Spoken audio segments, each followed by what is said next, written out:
If life was perfect, we'd not need poetry. You wouldn't need to be delighted, enthused, stimulated by poetry, because life would constantly be full of pleasurable excitements and so on. Former English teacher, university lecturer and exam board moderator, Peter Thomas just loves poetry. Or if life made sense, we'd not need poetry, you know.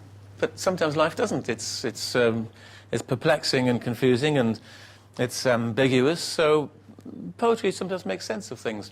I have poetry books downstairs, upstairs, in the loo, and poetry offers me the ability within perhaps 2 or 3 minutes worth of reading to be surprised, delighted, to be provoked, or to revisit territory that I know very well, to go back to familiar, sometimes nostalgic.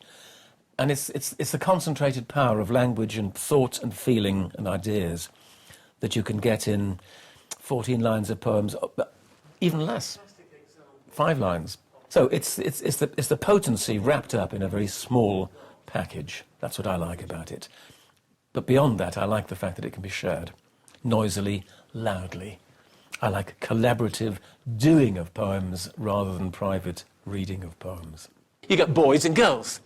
And the boys, because the boys are manly, they make more noise. But these days, girls don't understand that, so they'll make more noise. So there's all sorts of reasons for giving them an aspect of competition. I had an English teacher who made me excited by words and rhythms. He so loved the subject, and he read it with such vigour and enthusiasm that I thought, I'd like some of that. So thank you to that lovely man, who these days wouldn't be regarded as a successful teacher by Ofsted standards. But he was inspirational, committed, devoted, and probably the biggest influence on my life. So we need to remember what poetry is. Poetry is something that erupts into the public domain when somebody has been moved by experience or understanding to say, yes, this is what I want to say. These days, Peter shares his poetic passion at CPD events, like this one organised for secondary and middle school teachers by Suffolk County Council. He knows teaching poetry can be challenging, but wants to inspire delegates' future lessons with his enthusiastic approach.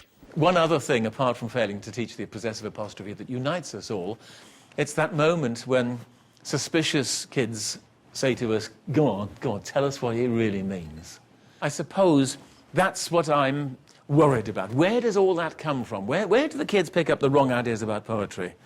Do they pick them up from home? They don't pick them up from the chip shop. Where do they pick them up from? Do they pick them up from us? Because sometimes we are frightened to address poetry directly. There are 3 major obstacles to the successful teaching and experience of poetry.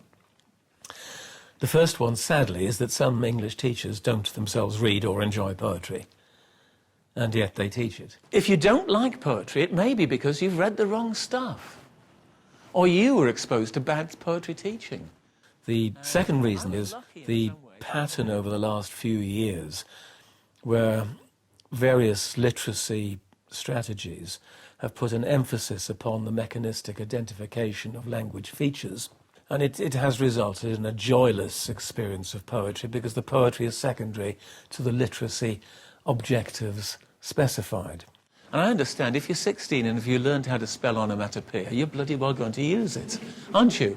And if you've picked up this exotic thing that you'd never mention outside the off-licence on Friday night when you were with your mates on jambement, you're going to use that one as well, aren't you? Particularly if you say, in this poem, I cannot find any enjambement. The third major obstacle, I have to admit, is it's youngsters. They come with a suspicion that it's flowery, it's girly stuff, it's head in the air, it's got no reality about it. The last thing most teenagers would do is choose voluntarily outside school to read poetry.